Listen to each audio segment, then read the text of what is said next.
So according to the clock on the wall, it's 1 o'clock. So we need to get started here. Hi again. Yeah, Newcastle is kind of becoming my second most favorite spot in Wyoming. I have to admit that you guys don't have near the haze that we've got down in Cheyenne. I mean, the smoke is just seems to be filtering right down I-25, and it's bad down there. So today we're going to completely change gears. So last time I was here, what, 10 days ago I was here? We were talking about Amelia Earhart. We're going to get a bit more serious today. If you are here to hear me talk about the Malo site, you're going to have to bear with me a bit, because there is a heck of a lead up before we get there. Okay, Malo is actually the last thing that we're going to talk about today. The title of my talk today is Looking for the Bears Bombs, the Cold War in Western County and Wyoming. The first time I gave this presentation down in Cheyenne, a audience member came up to me after my talk and, what's the bear? What does the bear mean? Okay. Yes. Well, not everybody apparently remembers or understands that the bear was the symbol for the Soviet Union. Okay, so what we're doing is we're looking for the bear's bombs, the nuclear weapons that the Soviet Union is developing during the Cold War. So let me make sure my little pointer thing here is working, and let's get going here. Okay, my name's Dave Marcum. If you've never been to one of my presentations, this is what, my third presentation in Lusk? Oh. Shame on you. In Newcastle. Sorry about that. Oh, yeah. People tell me this is the best picture ever taken of me because you can't see my face. Okay, yeah. That was back in the days, the old days. Remember the starched fatigues and everything? Yeah, I can tell how old I am. Okay, again, I apologize if I offend anybody today. If I do offend anybody today, please let me know. Okay, that's how I learn. That's how I adjust my my talks. You already offended everybody by calling. Oh yeah, Leon Lusk. I know. Again, apologies. You guys are much better than Lusk. Okay, so if you were here for my Amelia Earhart talk, you will know that I believe context is everything. You just can't launch into a talk about a subject without understanding the background. So if you remember the subtitle to my talk, it was Weston County and Wyoming in the Cold War. So for those of us who don't remember, the Cold War was that period in history. There's debates about the dates, but we're going to date it 1947 to 1991, basically a couple of years after the end of World War II, up to the collapse of the Soviet Union in 1991. I am a child of the Cold War. That's me right there. Picture was taken in 1965, and we are standing in front of the Berlin Wall. Okay, we're in West Berlin, and this is what, 4 years after the wall had started to be built. If you had told me a couple of years ago that the Berlin Wall was going to collapse in my lifetime, that the Soviet Union was going to collapse in my life, I would have told you were crazy. I would say that conspiracy theory, you know, blah, blah, blah, that kind of stuff. So it's just amazing how quickly all of that happened. Because I was a child of the Cold War, I became very interested in the Cold War. And my first master's degree was actually based on the study of Soviet foreign policy. So when the Soviet Union collapsed, I was kind of floundering around. What am I going to do now? What am I going to do now as the Soviet Union has gone bye-bye? Before I started my academic career, I was an aircraft mechanic in the Air Force. People, last time I was here, were asking me what kinds of airplanes I actually worked on. I had the great fortune to work on some absolute classics. I worked on the B-52. Some of the ones I worked on years ago are still flying. The B-52 is just, I mean, is redefining what old age means. Amazing, amazing airplane. I worked on the KC-135, I worked on the F-4, I worked on the F-111, I worked on the F-16, I worked on the SR-71, I was just talking about that, and I worked on the U-2. So I had some pretty cool experiences when I was in the Air Force. The Cold War was basically portrayed, as often depicted, as a war between the good guys and the bad guys. The good guys, of course, being the United States and our allies, versus the bad guys, the Soviet Union and their allies. It was never quite as clear-cut as that. A lot of people will tell you the Cold War is all about Germany. I will contend that Poland was every bit as important as Germany was in the story. Maps like this are also misleading because they tend to portray, you know, the good guys as this solid block of countries, the bad guys as this solid block of countries.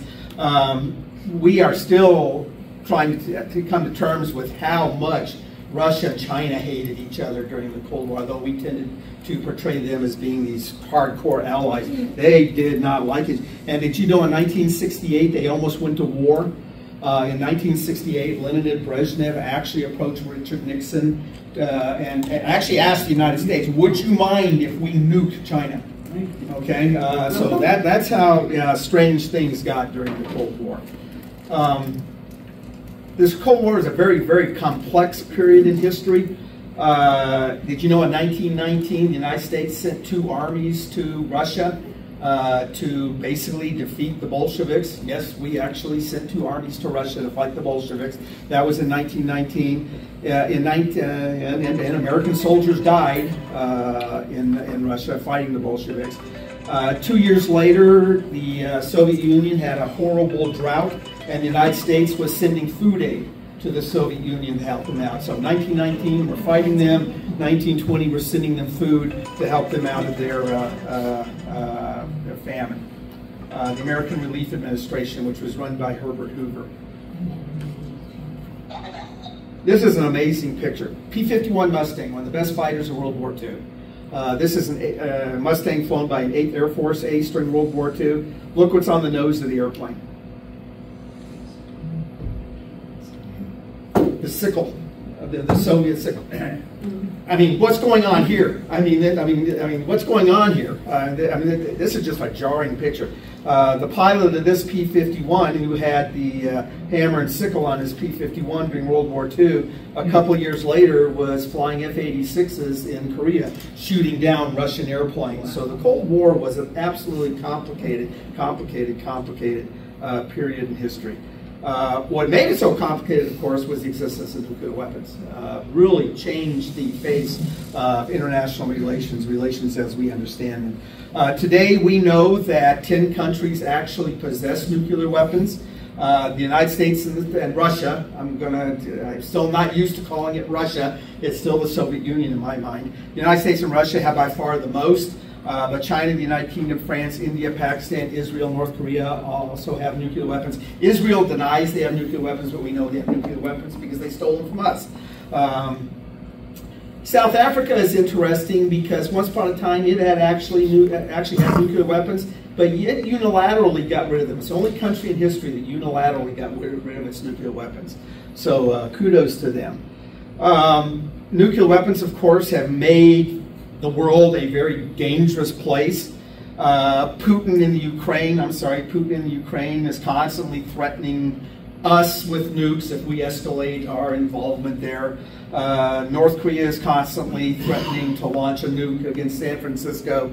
And of course, we've got what's going on in Israel and the Middle East right now, which is scarier than hell. Could you give a program on that someday? On what? On Israel? Oh, no. No? No, that'll get me in trouble. Private? Yeah, just for me. I just want to know what good Lord. going on. Yeah, well, so do the rest of us. Yeah, let's just say it's nasty. Okay. No, but I don't understand. Okay. Well, we'll see. Okay. So, the Cold War was this very, very tense, do the math for me, 50-year period in world history. You know, the Korean War was part of the Cold War. Vietnam was part of the Cold War. A lot of what was going on in the Middle East was part of the Cold War. But a lot of people in Wyoming don't understand that there are a lot of Cold War programs going on around us that maybe we should have known about, but really don't. Okay. So I'm going to give you a real quick run through here of the Cold War in Wyoming. If you know anything about the Wyoming National Guard, you will know that in Korea, the Army National Guard gave sterling service there. I mean, they won multiple awards for their ability as an artillery unit. Just some amazing stories. In Vietnam, although Guard units were not deployed to Vietnam, politics, okay, if you activate the Guard and you send it to Vietnam, that's going to indicate to the American people that Vietnam is worse than it is. Okay, so we never deployed the Guard and actually sent them to Vietnam. But Guard units like the Wyoming Air Guard regularly flew in and out of Vietnam delivering supplies and things like that. So one instance of how the Cold War affected Wyoming. There was a Ground Observer Corps unit in Wyoming. The Ground Observer Corps, where there's these people who volunteered to go stand out in their front yards and look for the Soviet bombers coming over the horizon. There were over 2,500 people in Wyoming who served in the Ground Observer Corps who, like I say, volunteered to go out and stand and watch for the Russian bombers, the Soviet bombers coming over the horizon. I bet you there were people in Newcastle who volunteered for this program. If you know of anybody, I'd love to talk to them. Okay.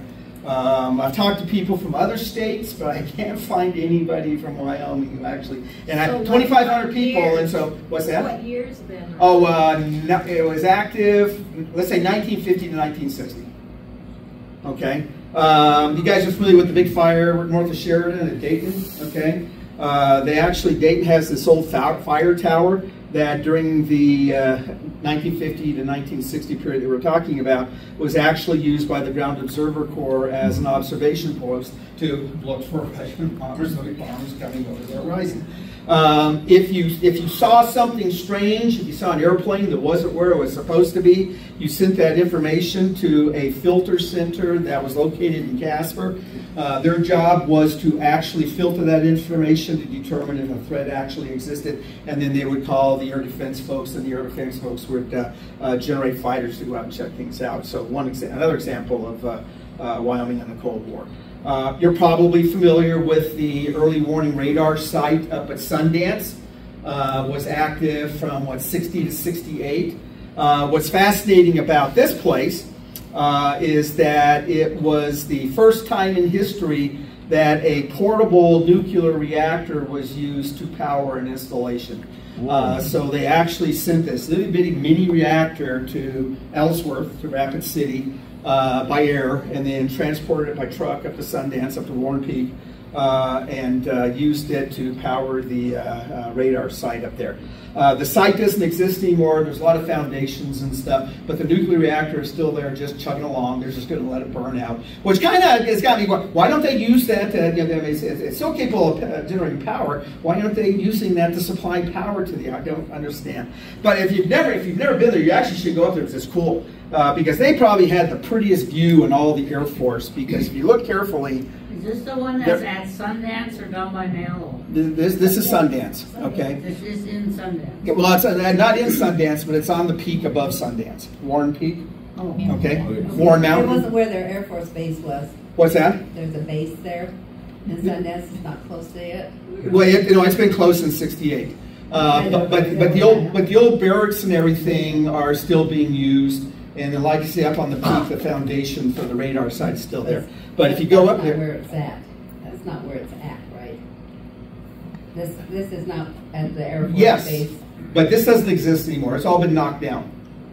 But this is what Sundance looked at like when it was operational. Okay, and like I say, they had a great view because if you look right here, here's Devil's Tower, and then the Missouri Buttes behind it. I didn't realize till the first time I went up there how much taller than Devil's Tower the Missouri Buttes actually are. It's pretty cool. It's a pretty cool site. Pretty drive.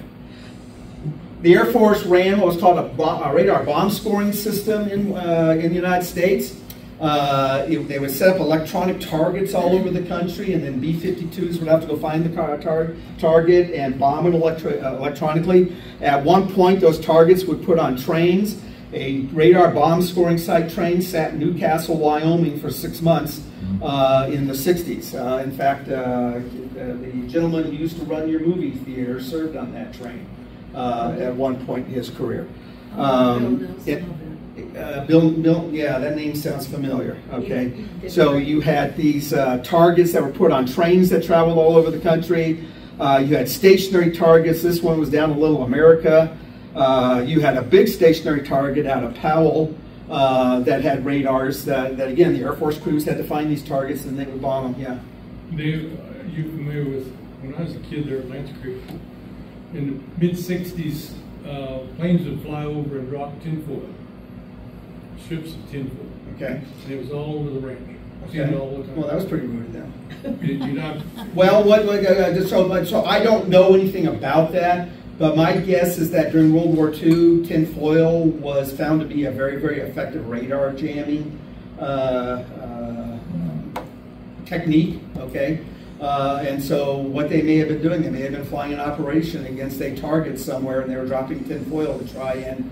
well, there was a radar tower south of Lusk. Well, I know Lusk, there's a big FAA tower there now. Yeah, and it was right on the corner of the property that yeah, leased. I can't speak to that, why they would do that. You've never heard of that before? Well, that sounds pretty rude, yeah. But that's your Air Force, that's your Air Force at work, yeah. And then they still have these sites here in Wyoming. If you go north of Hewlett, there's a site out in the field, and I love it. So there's the target, there's the radar. Okay, it's emitting electronic signals, and that's how they find it. But if you notice, they've also set up simulated anti-aircraft missiles in the field. So if you're out wandering around north of Hewlett, and you find these sites. That's what's going on. Okay. Oh, and by the way, if you see B-1s flying low level in the area, that's what they're doing. They're out looking for the targets to electronically bomb them. So this is actually still going on. And then, of course, down in Cheyenne, you know, during the Cold War, we had ICBMs everywhere. I love going to bed at night knowing I'm surrounded by 150 ICBMs with nuclear weapons on. Yeah, believe me, I sleep comfortably at night knowing that. Are those ones at Hewlett still active? What's that? Do they have any active bombs in them? Oh yeah, oh yeah, they're ready to go. I see the one by Belfouche. No, those have been decommissioned. Yeah. Use it for hay. Yeah. Put hay around them. Yeah. So F.E. Warren actually has deployed more types of ICBMs than any other base in the Air Force. Okay, I call it ICBM Central. It's if you want to study ICBMs, you go to F.E. Warren Air Force Base.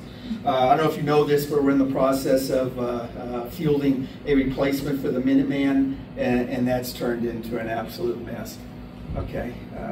Again, this is the missile field down out. This is what Warren is responsible for. 150 ICBMs, like I say, each one with a nuclear warhead on top of them, ready to go. And like I said, I sleep really good at night knowing that that's out there. Not. In addition to the weekly printed version of the newsletter journal, we also promote our community and share important information on our award-winning website, newslj.com, and in our weekly email newsletter, Nuke Now. We also connect with readers through various social media platforms and invite you to check us out on Facebook, Twitter, and Instagram. You can even take a look at a recent meeting of the City Council, School Board, or County Commission on our YouTube channel. We do hope that you will go to newslj.com and subscribe today, and we look forward to making all of our great content available to you. But regardless of your level of support, we thank you from the bottom of our hearts for doing your part to preserve a free and independent local press. And like I said, I sleep really good at night knowing that that's out there. Not. Okay, and so the Cold War project that we're here to talk about today is the Air Force's use of seismic technologies to basically, now they hate it when I say this, but I'm going to say, to spy on the Soviet Union to keep track of their nuclear weapons development. Okay? Okay, so this all starts, of course, August 6, 1945, when we dropped nuclear weapons on a nuclear bomb on Hiroshima. We became very, very concerned because we knew if we could do it, everybody else could do it. Okay? And so it was in our best interest to keep track of other countries and, you know, their development of weapons technology, particularly the Soviet Union, because we were engaged in this Cold War. The Army Air Force, September 16, 1947, Eisenhower tasked the Army Air Force with the task of keeping track of Soviet nuclear weapons technology. 18 days or 2 days later, that became the responsibility of the new United States Air Force. So that happened very, very quickly, the change between the United States Army Air Force and the Air Force. The office that is responsible for this project still exists. It's called the Air Force Technical Applications Center. And they still are responsible for running all the technology that keeps track of nuclear weapons development around the world. Initially, the Air Force relied on atmospheric sampling to determine if somebody had detonated a nuclear weapon. They also used acoustic detectors. As you can imagine, if you detonate a nuclear weapon, it generates a huge shock wave, and you can detect that shock wave using specific types of technologies. And then to a lesser degree, seismographs, because a lot of these tests were being conducted above ground, so seismographs weren't actually that useful. Here's a picture of a B-29 with a filter on its back. These are the airplanes that would be flown around the Soviet Union trying to sample residue from a nuclear detonation. The Air Force became quite good at using seismographs to detect nuclear detonations. A lot of science went into developing seismographs. A lot of our understanding of the structure of the Earth is dependent upon what the Air Force did developing seismographs. Our understanding of how earthquakes, how seismic waves operate.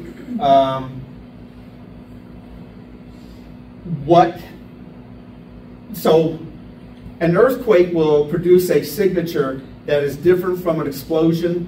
A good football game will develop a seismic signature. Apparently Seattle, the Seahawks one year, they got so rowdy up there that it just set off seismographs around the world. So a good football game will generate. The Air Force had trouble down in Cheyenne because of the Union Pacific Railroad. And so each of these activities develops a signature, a different signature, and the Air Force had to develop the expertise to determine, well, which is which and what is actually a nuclear detonation. And then plate tectonics, the theory of plate tectonics was developed by the Air Force out of this effort to use seismographs to determine nuclear detonations. Okay. In 1949, the Air Force, one of its B-29 and one of its weather B-29s, detected the first detonation of a Soviet nuclear weapon. The Air Force became much more interested in keeping track of what the Soviet Union was doing, and it started developing a very sophisticated seismic surveillance system around the world, and specifically in Wyoming. In Wyoming, they created what was called the Wyoming Tripartite Network and Laramie Analysis Center. They established 3 seismic stations in the state, one at Pole Mountain, one at Encampment, one at Douglas. There were also seismic stations in Alaska, Germany, Turkey, South Korea, and other places that we still don't know because of political sensitivities. The data that was collected at all these sites was then sent to an analysis center in Laramie, Wyoming, where it was analyzed to see if the Soviet Union had actually detonated a nuclear weapon. And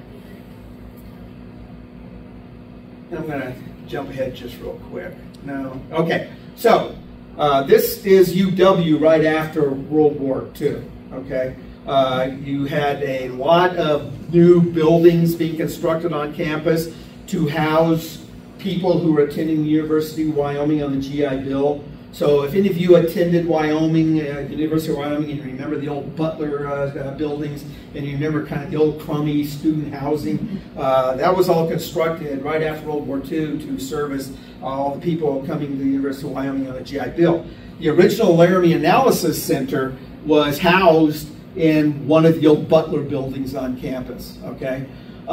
what the Air Force did is they actually went out and recruited UW students, generally students who are majoring in math or some of the real precise professions, and they would have them look at the seismograph, the traces, to see if they could detect anything kind of anomalous, and then the pros will look at it, and we'll talk a little bit more about that. And actually, you have a person living here in Newcastle, Louise Dumbrill? Lucille Dumbrill, who was actually one of the UW students that was recruited by the Air Force to study these traces. She said it was incredibly, we went and interviewed her. She said it was incredibly boring, and she felt that it really wasn't worth her time because, I'll leave that for another day. So this was a typical layout of a station. These are the original, right here, the Z's are the original seismograph stations. Okay, you had 4 seismographs, and then the stations were expanded. This is the one down in Encampment. When the station became automated, you had this extensive set of telephone poles that would carry the information from the seismic field to the Laramie Analysis Center.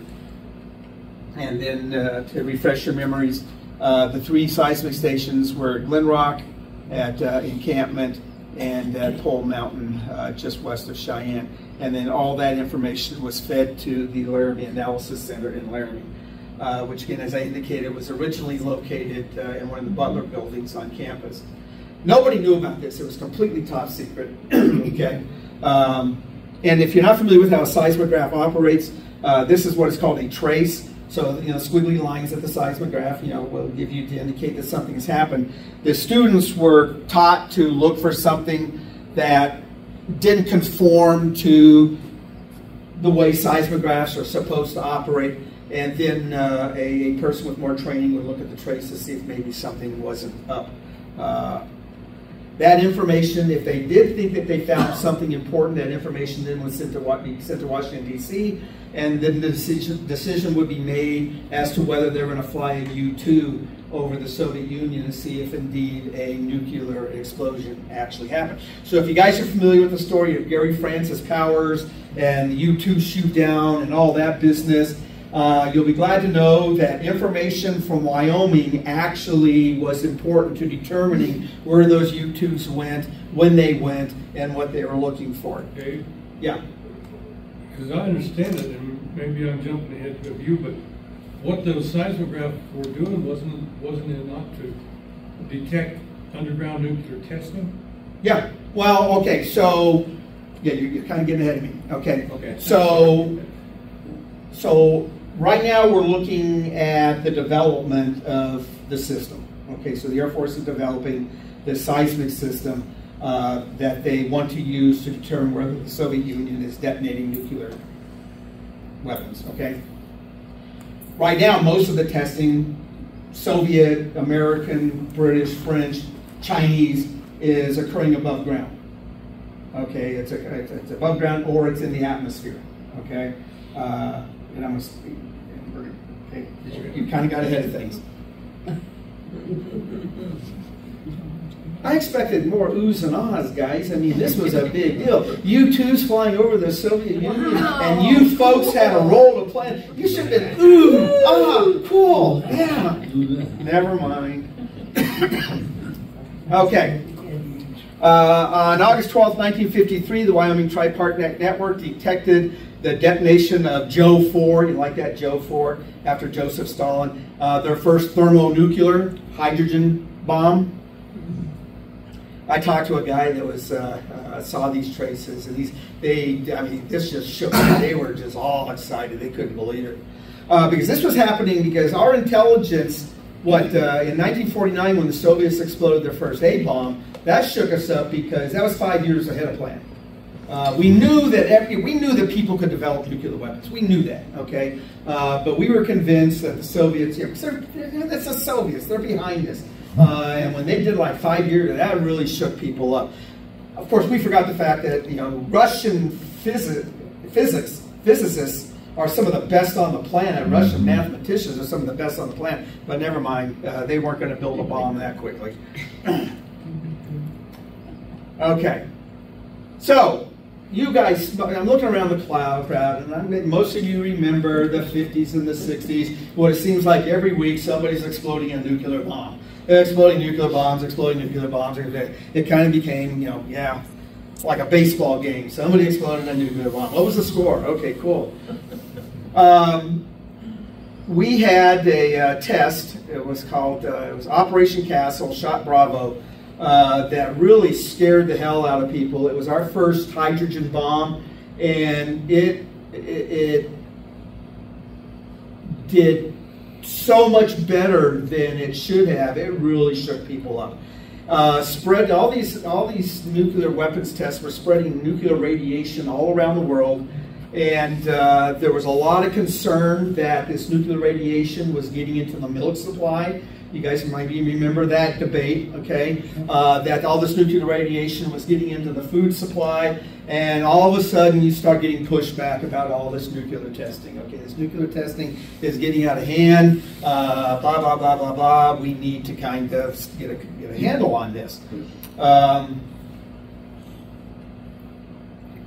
Beginning in July 1958, the United States, the Soviet Union, Britain and France occasionally started meeting regularly in Geneva, Switzerland, to talk about maybe what we can do to control all this nuclear testing.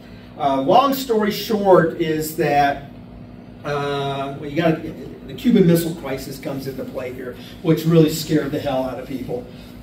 As a result of this pushback against nuclear testing, as a result of the Cuban Missile Crisis, the United States and the Soviet Union agree, they signed a treaty that we're no longer going to test above ground. It's all going to be underground. Okay? Which is why all that work they've been doing, perfecting the seismic stuff, becomes very, very important, because we're eliminating above ground nuclear testing. It's all going to be below ground. By the way, between 1945 and 1996, the United States conducted over 1,000 nuclear tests. Okay, that's just us. Okay, it doesn't include the Soviet Union, doesn't include other people. After 1963, all those tests were conducted. So from 1963 to 1996, all of our tests were conducted. All the tests around the world were conducted underground. It's really cool if you get on Google Earth and go look at the nuclear test area down in Nevada. This is what it looks like. You can see, remember, these are all underground, but you can see all the little pimples from all the nuclear tests that were conducted down in Nevada. That's kind of a cool picture. Seriously, no oohs and ahs. I mean, I sweat bullets putting this together. So did they not think that something was going on underground? Oh, we knew. We knew what was going on underground. Hurting us. Oh, well, it's not going to leak. It's underground. It's not going to leak. Oh, that's what they Of course it did. Oh. But, yeah. Okay, so again, we could go talk about this more, but in any event, in 1958, the Pole Mountain Station was abandoned. It became too problematic. It was too close to the Union Pacific Railroad, so we were getting too much noise from Big Boy and those pistons and everything. It was too close to the Lincoln Highway, too much noise from the vehicles and things like that. So the Pole Mountain Station, its activity was actually transferred to Pinedale, to Boulder, Wyoming, okay, which we're going to talk about quickly here in a bit. The Laramie Analysis Center was deactivated in 1961, and encampment and Douglas stations were deactivated in 1971, largely because of Vietnam, okay? Too much money being spent on Vietnam, we can't spend money on this anymore. So, kind of, okay, end of story here. If you have any questions, we can talk about this later, okay? Then, this is, okay. Already there. Well, yeah. In 1961, the British approached the United States to see if they would let us, the British approached the United States to see if we, the United States, would let them, the British, establish a seismic station in the United States to test their equipment monitoring our underground nuclear blasts. And the United States said, sure, okay. And so the British actually built a seismic station at Pole Mountain. They didn't reuse our old station, but they kind of used the area. And they operated it for about 2-3 years. And we were talking a little bit earlier about, we were comparing Wyoming winters to winters out east. The British happened to choose one of the worst winters in the history of Wyoming to build their station. They had to use a tremendous amount of dynamite to actually excavate the vaults, the holes in the ground that they buried their stations at. And I actually got a hold of the report that the British scientists wrote about this effort, and they said that if the British were ever to do this again, buy their winter weather gear locally. Don't use the British stuff, because apparently, well, if you get into the newspapers, apparently it got like 45 below that winter down in Laramie, and I guess it was just a god-awful winter. I mean, just cold, and they took the stuff that the British government had supplied them and threw it away, went to an outdoor store in Laramie and bought real American cold weather gear and used that, but I guess they were just absolutely miserable.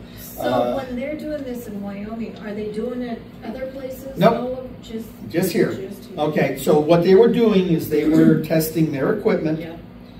But they 2 months. chose Wyoming. But because they wanted to kind of reuse the Pole Mountain site. We had just abandoned Pole Mountain. It's just kind of sitting there, And so they there's wanted to no reuse other it. sites like Pole Well, Mountain no, around? not available. No. Okay. And then what they did, they found out their equipment actually worked really, really, really good. Okay, they had some good equipment. And then they went back to their country and they built their own stations. And they built one in Scotland, then they built one in Australia, and they built a couple of other places. Yeah. But did you know that the British had a spy station in Wyoming? Ooh, thank you.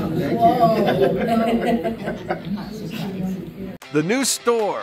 This is the one-stop shop. We have a pharmacy. We have a bootlegger's liquor. The deli, the food that you can get at a lunchtime is so amazing. The coffee shop. Certain Friday mornings, there's 30 people sitting here in all these chairs. This is the hub for people to come and visit, have their coffee, have their donut. It's amazing what this area has done.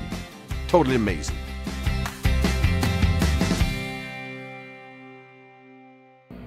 Spy station in Wyoming? Ooh, thank you. Okay, so eventually the Laramie Analysis Center moved out of a Butler building and went into a building downtown Laramie on 2nd Street. Is where they were. And I talked to some of the guys that work here, and there's this great story. So they're downtown. The UP is right here, okay, the rails. And so we're talking 50s, the 50s, early 60s.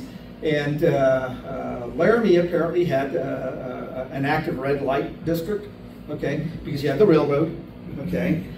You had ranchers coming into town. You had horny college guys, okay. And so you had, still there. well, they're still there. And so you had a rather active red light district in downtown Laramie.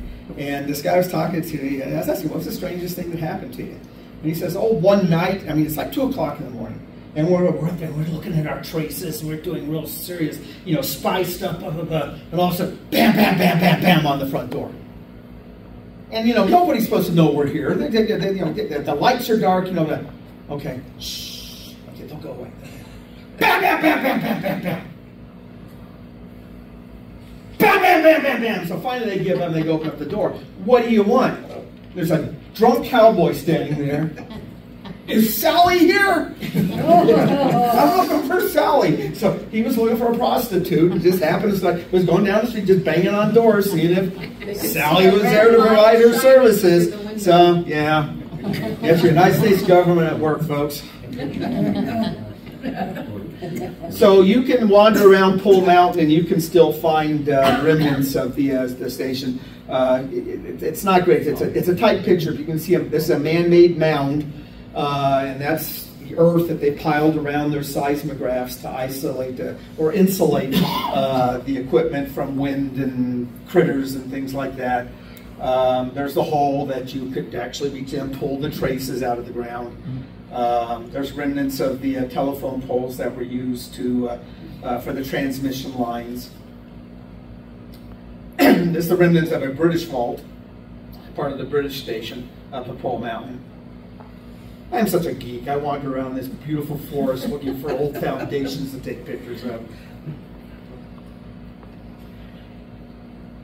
So this was the administration, the main building and encampment where all their equipment was housed. That's what it looked like, let's say 1960. The building still exists. Someone's living there now. It's been converted into a private residence. This is what it looked like inside. So when I say the system became automated, originally what the folks had to do is they had to go out to the various seismographs, and they actually had to pull the traces, the paper traces, out of the vaults in the ground, and then drive them to Laramie to have them analyzed.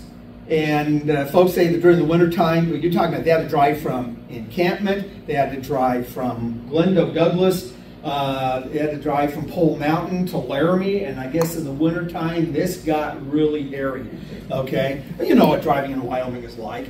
Eventually, they automated the system, and what they did is that the traces would actually be phoned to these buildings that I just showed you, and this is what the equipment looked like. So here you can see, the paper rolls that recorded the traces, the computer equipment, the electrical equipment that ran the system. And there you've got technicians are studying things. Yeah, that's pretty high tech.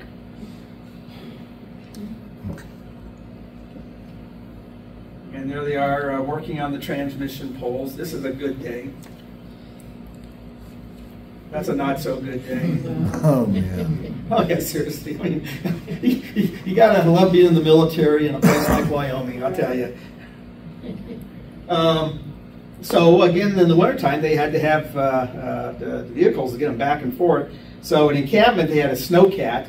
I just talked to a guy who was familiar with the Pole Mountain site, and he says that the Air Force used to keep an old weasel along the side of US 85. Not 85. 30, US 30, before it became I-80, okay? Used to keep it off of US 30, and during the wintertime, they would drive up from F.E. Warren on the Lincoln Highway, hop out, get into the Weasel, and drive the Weasel up to the seismic stations, or where the seismographs were, to get their traces. And I mean, this was not an easy job in the wintertime. They actually, if you go to encampment, they've got a nice little museum in encampment if you've not been there. They actually have one of the original seismograph, one of the pieces of equipment. And this was one of the, she wasn't happy about getting her picture taken with that. That was the curator who was there that day. And I wanted her to stand next to the equipment, just to kind of a scale, to show you how big this equipment was. They've got a nice little exhibit of stuff there. Not bad for a top secret operation. Okay, then jump ahead, 1992. Reagan and Gorbachev, those were the days. Reagan. Yeah. Okay, so in 1990, the United States and the Soviet Union negotiated an agreement that would allow for the two countries to exchange personnel to test and experiment with their equipment. And what I'm saying here is that the agreement allowed the United States to send 3 teams to the Soviet Union, set up a seismic station, and use our equipment to monitor their nuclear tests, okay? We, in turn, allowed 3 Soviet teams to come to the United States, set up 3 seismic stations, and use their equipment to study our nuclear tests. And again, this is all, by way of developing capability to learn. So the Soviets were getting a better handle on what the signature of our tests looked like, and we were going to the Soviet Union and getting a better handle on what the signature of their tests looked like. Okay.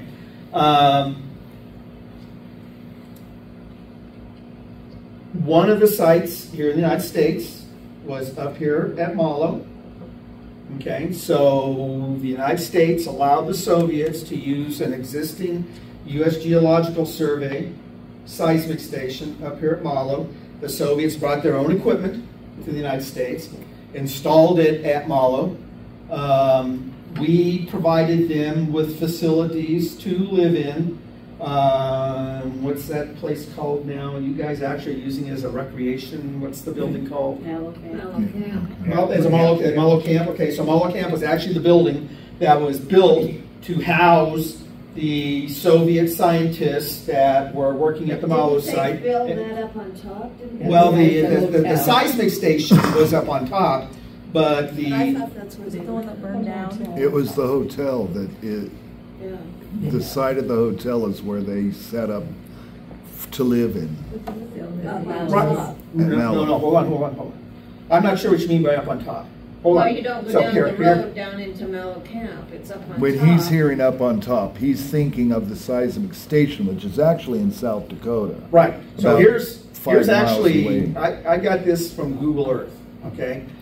So this is a And it's 1995 true. satellite image of the, so you're talking 1995, this is taken 3 years after the site was That's built. Malo Camp. No, this is the seismic station, okay? So the seismograph is, there's the vault, that's where the seismograph was, and you had one building for the Soviets and one building for the Americans.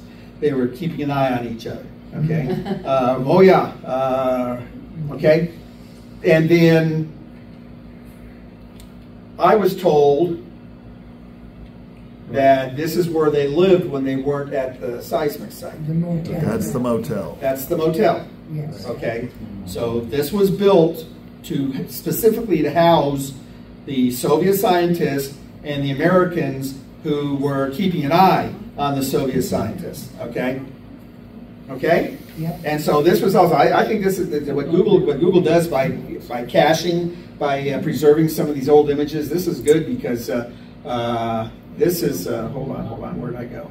The laundry instructions in that motel are still in Russian. Seriously? You go in the laundry room, and yeah, you got how to start the washing machine, I think, in Russian. Oh, someone needs to get a picture of that for me and send it to me. That would do be that. cool. Okay, but yeah, I mean, this is just a fabulous shot because I mean, this has all been eradicated now. So keep in mind, this is what it looked like right after it was operationalized. Oh, I keep going. Okay, And I'll what jump. year Hold did on. What year? And then this is. I'm not sure. The most recent Google Earth image of this part of the world dates from 2013. Which is old. I'm not sure why they haven't updated this stuff. But this is what the site looked like in 2013. So the hotel is being, it's a hotel now. It's a hotel. Yeah. But when we went up last year, no, that was last year, wasn't it? Yeah, we went up last year. This is basically all gone. The USGS does still have a seismograph there, off. but this is all gone. And the ball, which I guess was part of the energy or something, is gone now. Anyway, let me go. I got ahead of myself. So the Soviets paid one visit here, and then the Soviet Union collapsed, and the Cold War was over. Who cares? And that was the end of that.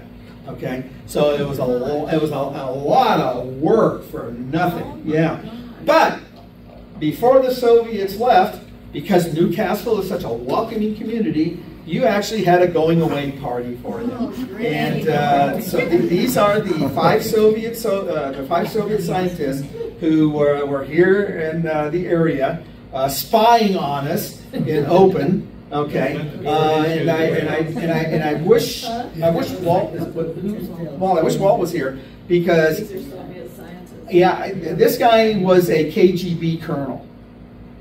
Okay. Oh yeah, you don't let Soviets out of the country without a KGB minder with them. Okay, and apparently, and I went again while I was here. So I'm going to paraphrase very, very badly here.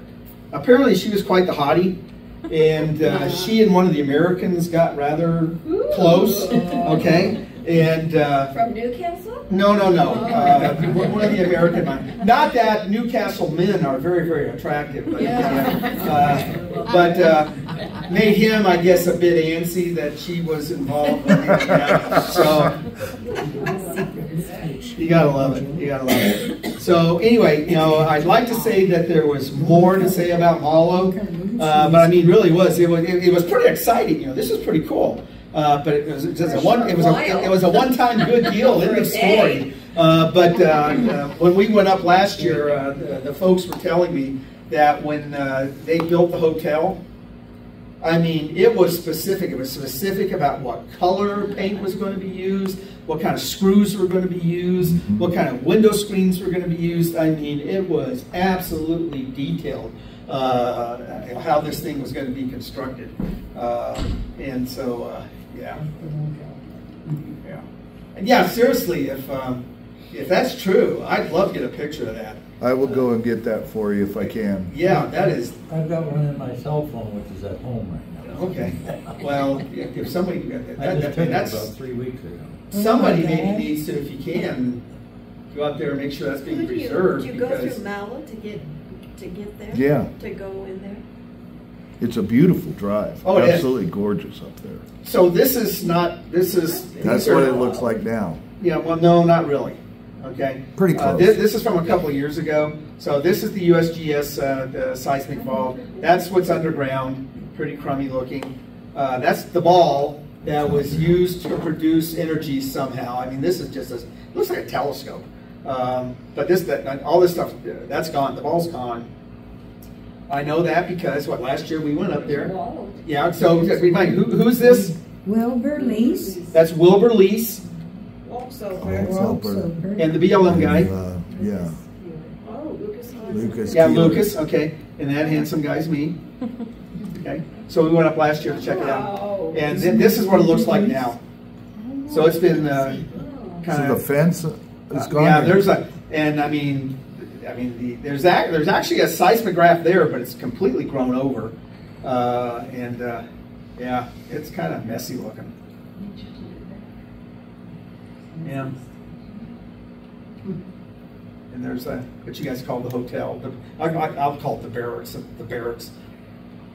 It was more of a motel than. Yeah. Okay, so today we still have, the Air Force still has a seismic station here in Wyoming. It's probably our most important seismic station. It's what we use to monitor what the North Koreans are doing. It's what we use to monitor what the Chinese are doing, what the Soviets are doing. The location of the station is, well, so there's Pinedale. Okay, here's Boulder. It's about right here. And again, Google. There's here's where they work. The buildings. If you look, there's one of their. If you want to know why Wyoming is so good, I like to tell people that Wyoming is the oldest state in the country. We have a lot of exposed basement rock. If you're a geologist, you'll understand what that means. That means we have a lot of exposed, very, very, very, very, very old rock in this country, which is very amenable to seismic uses. Well, I'm not going to go back. But if you understand that a seismic wave travels through the core of the Earth and reaches, if you've got basement rock that's exposed, at the core level, and we're picking that up, Wyoming is just amazing as far as geology is concerned for seismology. So that's why we still got this station here in Wyoming. Okay. Oh, I didn't know we were so important. Wow. Yeah. Wow. See? Wow. Wow. Good. Yeah. No, that was really, I didn't. So questions? Mary lived here all her life. We didn't know nothing. Yeah. That was when I was a baby when all this started. Well, you and me both. Yeah. Comment? Yes, sir. Are there still active missile silos around here, or Here, just no. down in Cheyenne? No, just Cheyenne. So right now, the Air Force has 3 ICBM bases. You got F.E. Warren, you've got Malmstrom up in Montana, and you've got Minot, North Dakota. So we've only got 3 this way. The closest the ICBM ever got to you folks was Ellsworth. They had Minuteman 1. I think they might have had Atlas F. but those were decommissioned years ago. So yeah, there's no ICBM bases close to Newcastle. No. If you want the comfort of living near an ICBM, just come down to Cheyenne, and we got plenty to share. There's some south of Cheyenne into that, what, Sterling? Well, if you remember the map, if you remember the map, there's 150 of them, and they basically fan out east from Cheyenne. They go into the Panhandle of Nebraska, and then they go down into northern Colorado. Yeah. So there's a missile base that people are using for hay anymore, but it's over by, not Belfouche, what did you say? That was over Ellsworth. By Ellsworth? Rapid City? By Hewlett or? Hewlett? What was it? He said Hewlett and Sundance. Well, I think that's one of the radar bomb sites. The ones that were in the big fences and stuff like that. Yeah, and they have kind of the make-believe anti-aircraft missiles and all that good stuff. Oh yeah, yeah. It was over by Belfouche or Hewlett, yeah. Okay. Yeah. That's like, yeah. Nice and close. Yeah, you're close. Okay, well, thank you guys for coming. I appreciate it. Thank you. Again, I respect him coming into the lion's den. Weston County is notoriously conservative. And JD came in and stood at the front of a room where he knew he was in the minority and took questions, which is better than I can say for others from that wing of the party. That's my problem. So, Chip not getting a chance to respond, hey, through no fault of our own or no fault of the Freedom Caucus, because the Freedom Caucus shows up, they've kind of had the stage to themselves. But for J.D. Williams to do something that Ogden wouldn't do, Liz Cheney wouldn't do, I mean, who he gets lumped in with, he came right up and he saw people and he talked to people.